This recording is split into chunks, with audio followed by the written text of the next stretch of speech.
Alors bonjour à tous, bonjour à toutes. Aujourd'hui, j'ai l'occasion de recevoir Sonia Vigneux. Bonjour Sonia. Salut Cédric, tu vas bien? Oui, super. Alors, tu es titulaire, hein, quand on le dit correctement, d'un BTS en diététique et d'un DU en nutrition du sport. Tu exerces toi depuis 15 ans dans la belle ville ou tout près de la belle ville de Toulouse. 17.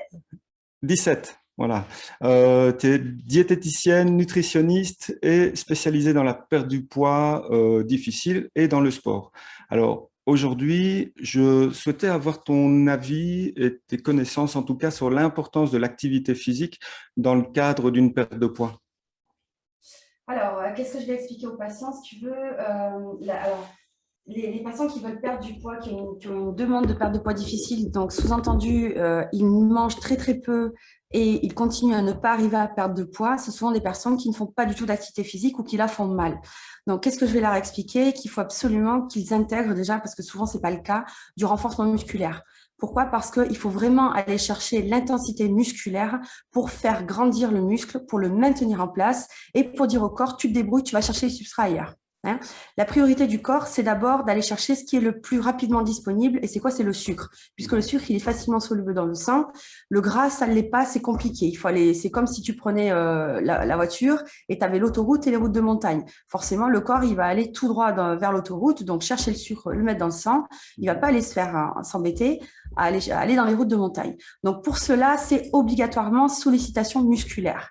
Et à l'inverse, quand la personne va manger, il va falloir aussi qu'elle fasse attention à ses apports. Pourquoi? Parce que le substrat énergétique préféré du muscle, donc, c'est le sucre, les glucides, qui sont stockés donc sous forme de glycogène dans le muscle.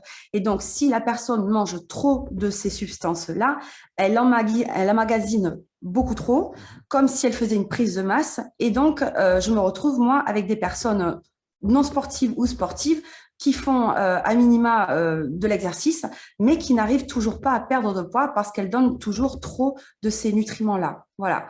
Donc, le corps est un hybride. Hein, donc, il s'est brûlé le gras et le sucre. Il va juste falloir lui expliquer comment il va aller davantage chercher le gras et moins solliciter le sucre. Euh, alors, l'exemple aussi que je leur prends, tu vois, par exemple, c'est qu'est-ce qui se passe demain si une personne se casse une jambe? Est-ce que c'est le muscle de la jambe qui va fondre ou est-ce qu'elle va perdre l'embonpoint qu'elle a dans les fesses, dans les cuisses ou dans le ventre? Dis-moi. À mon sens, elle perdra le muscle. Et voilà, pourquoi? Parce que le muscle n'est plus sollicité. Hein. Donc le corps, il se dit, lui, le muscle coûte de l'énergie au repos. Donc c'est pour ça que c'est capital d'avoir un minimum de masse musculaire et on n'en a jamais suffisamment. Donc il faut la travailler constamment, constamment pour l'augmenter et la maintenir en place. Et à ce moment-là, le corps va dépenser de l'énergie au repos et la personne arrêtera de faire ce yo-yo incessant, en fait, qu'elle a l'impression de faire toute sa vie, en fait, hein, dû aux tous les régimes qu'elle a pu essayer, inimaginables. Mm. Explique-nous un peu, je sais que tu me parlais la fois dernière du joueur de tennis, hein, Djoko, de son changement. Qu'est-ce que tu peux nous dire là-dessus? Djokovic, dans le cadre de son parcours professionnel, il n'était pas bon. Il n'était Mhm. pas destiné à être numéro un du Le tennis. tennis. Ouais. Et un jour, il a fait la rencontre, c'est un naturopathe yougoslave qui l'a contacté, qui lui a dit, écoutez, je sais là où ça pêche, vous mangez à l'envers, écoutez-moi, et je vous garantis qu'il va y avoir du résultat. Mhm. Et à partir de là, toute sa vie a changé, voilà, et est devenu ce qu'il est aujourd'hui.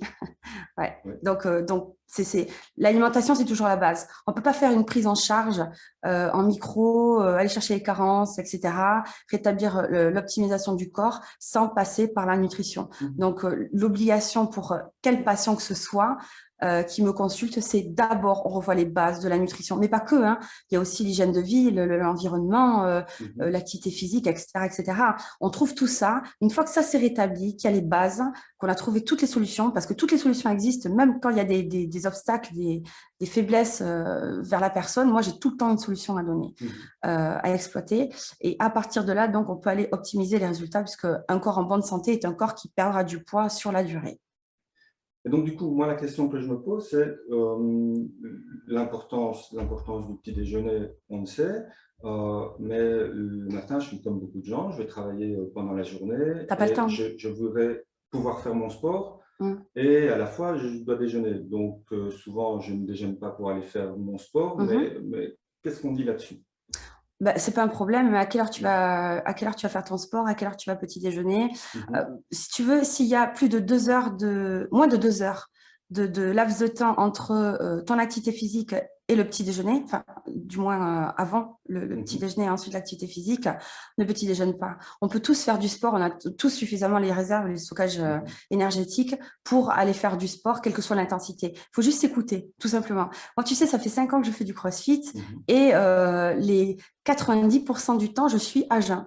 Vraiment, parce qu'on va pouvoir aller pousser aussi le corps dans ses retranchements. Il faut juste s'écouter. Et tu sais que, ou tu sais pas, mais quand tu donnes à manger, tu vas engendrer une sécrétion d'insuline. Et l'insuline, c'est l'hormone du stockage. Donc, le corps, il est davantage embêté, en fait, à aller devoir traiter cette digestion, à aller stocker les nutriments et à s'occuper de ça, plutôt qu'à s'occuper et à réguler ta glycémie, plutôt que d'avoir une glycémie stable quand tu es en jeûne, en période de jeûne, en fait. L'être humain a toujours eu davantage de facilité à jeûner qu'à être suralimenté. Et le problème aujourd'hui, c'est ça, en fait, c'est qu'on mange tout le temps. On a une abondance alimentaire comme on n'a jamais eu.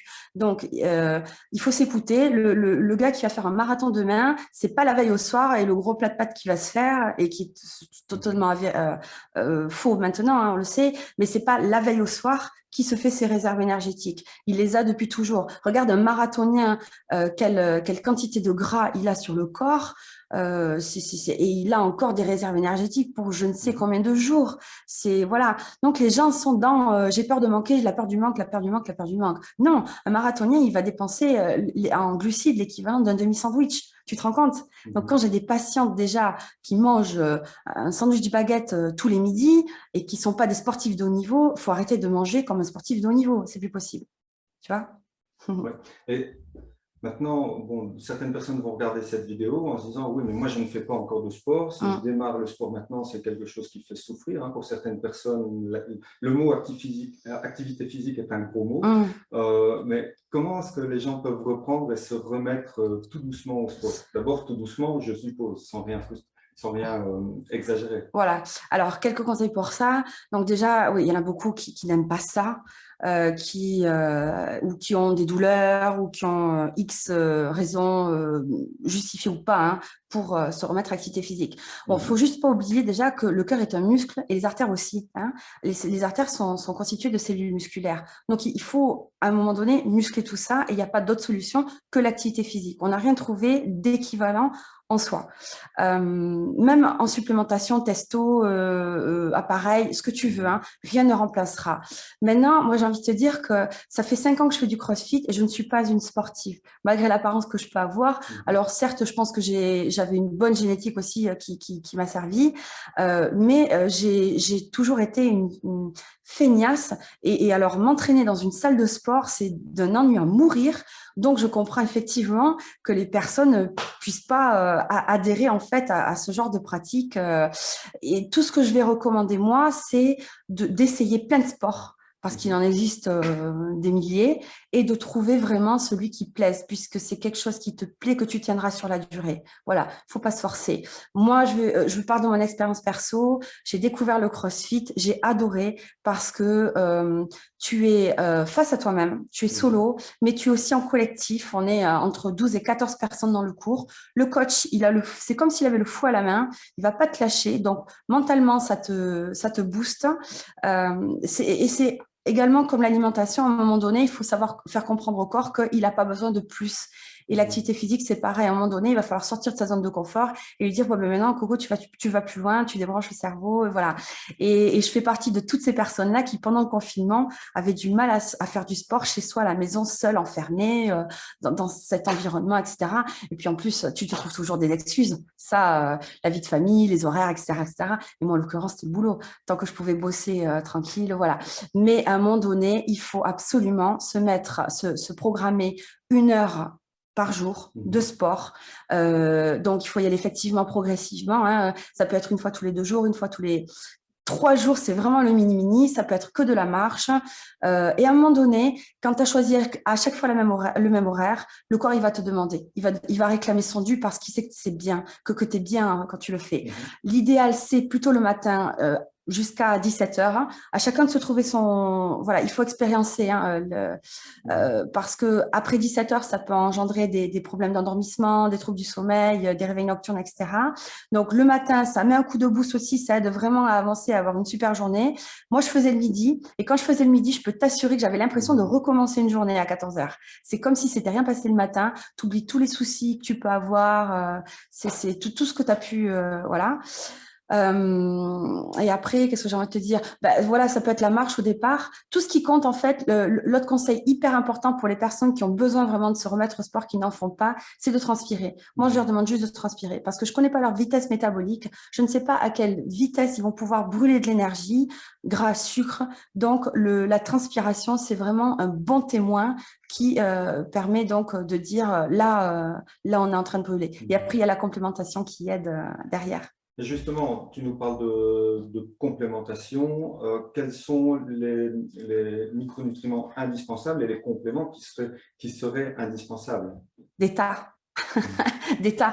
Parce que à la base, que ce soit pour une perte de poids difficile ou un sportif, on est tous un être humain. Donc, on a tous en fait une santé optimale à obtenir pour mettre le corps dans un environnement optimal de brûlage de graisse.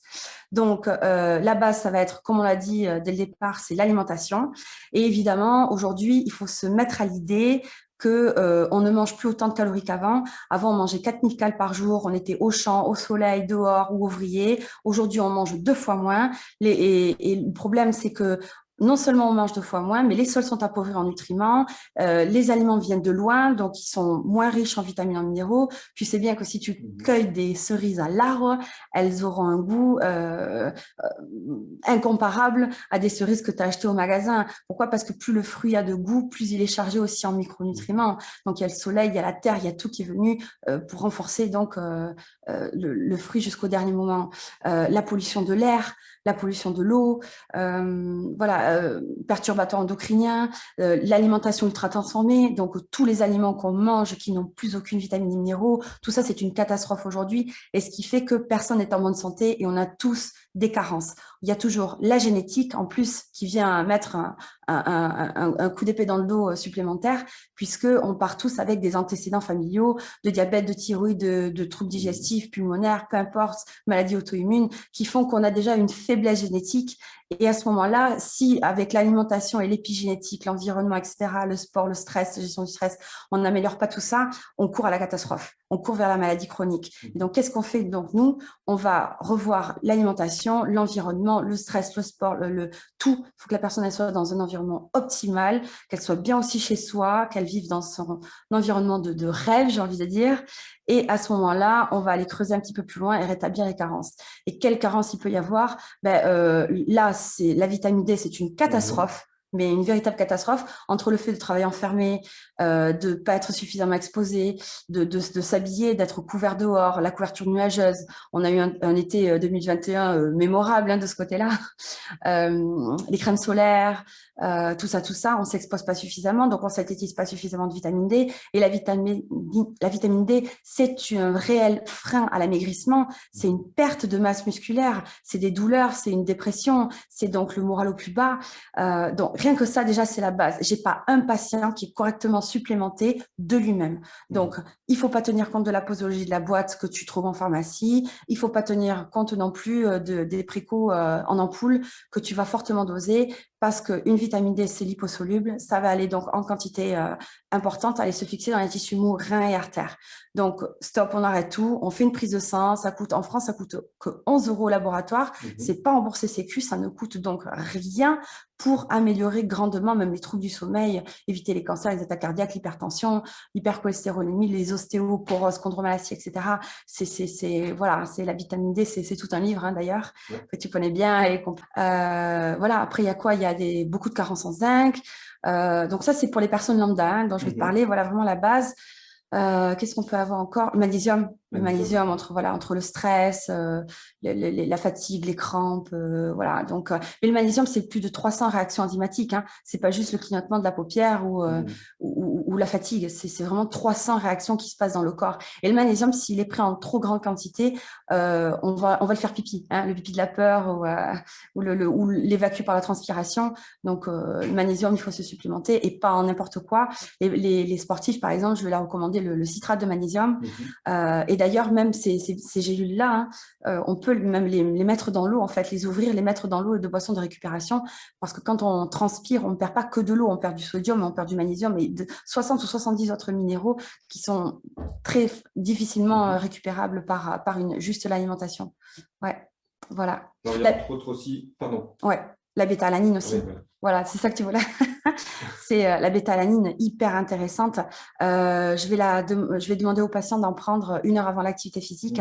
Et même si elles en prennent pas, si elles font pas d'activité physique, elles peuvent aussi quand même en prendre une gélule par jour.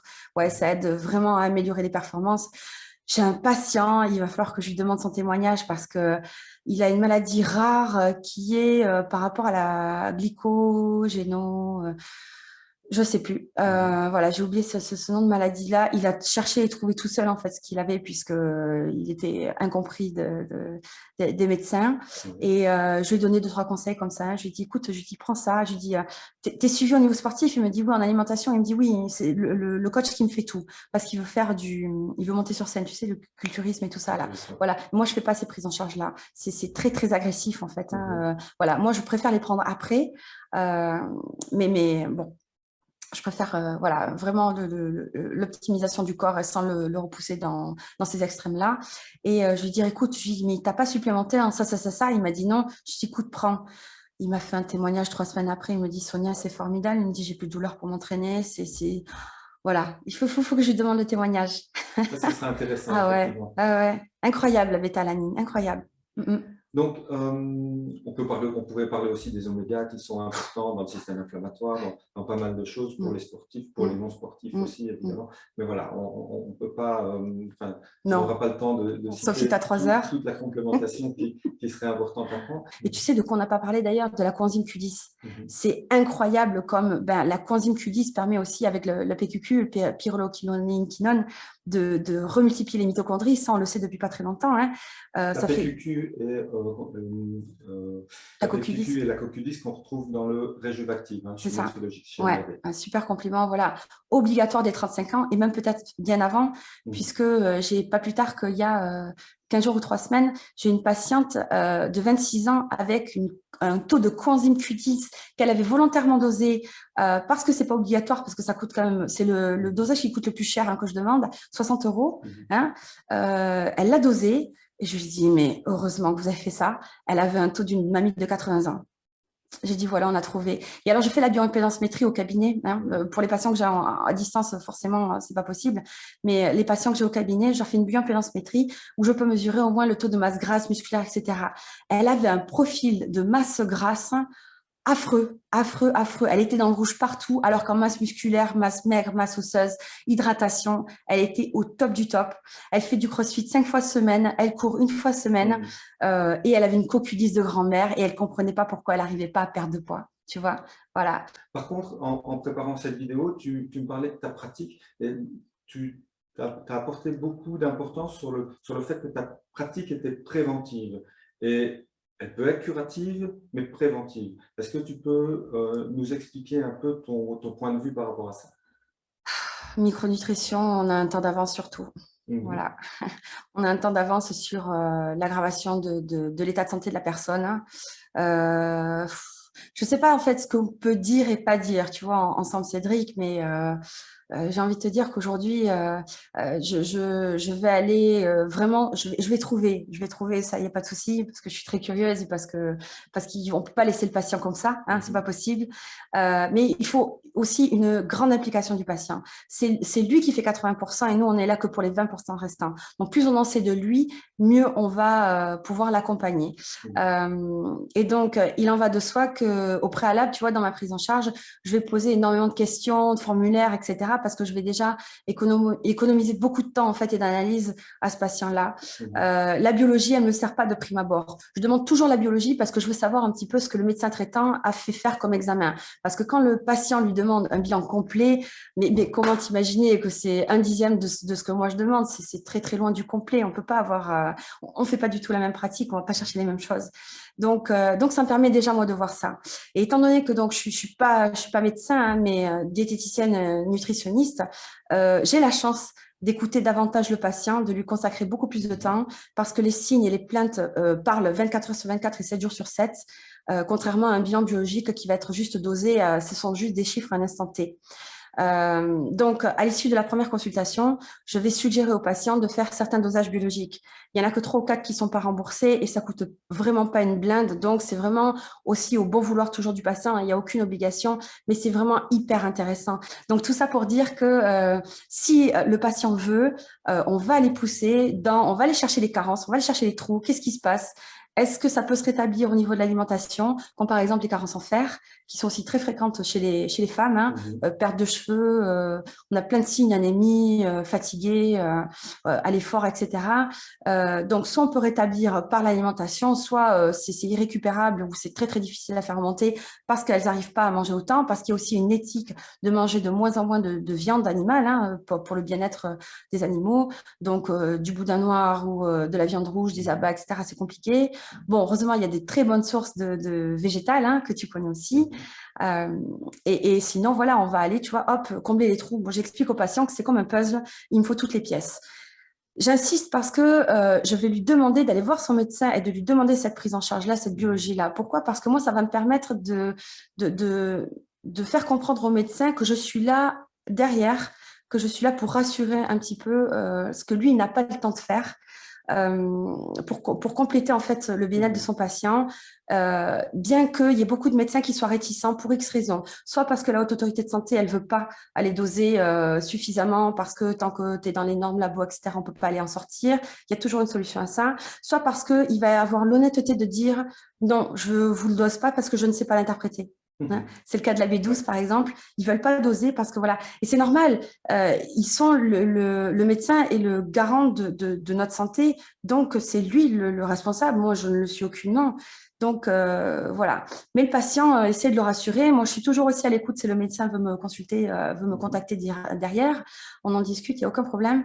Et c'est vrai que j'ai beaucoup aussi de mal à trouver des médecins, voilà, je vais même demander au patient, lui dire écoutez, si vous avez le moindre doute, parce que des fois les médecins ils marquent sans rien dire, ils recopient un petit peu tout ce que moi j'ai marqué, sans rien dire, mais volontairement, il y a plein de choses qui vont zapper. Donc, je dis aux patients, écoutez, n'hésitez pas à m'envoyer une copie de votre ordonnance, comme ça, je m'assure qu'il y ait tout, parce que vous êtes un puzzle. S'il manque des pièces, moi, ça va m'embêter parce qu'on ne pourra pas aller plus loin.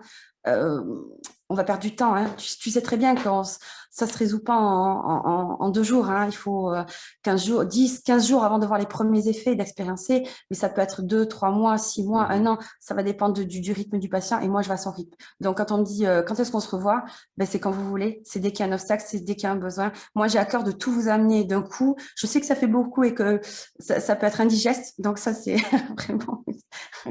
mais il faut qu'il avance vraiment consciemment et petit à petit.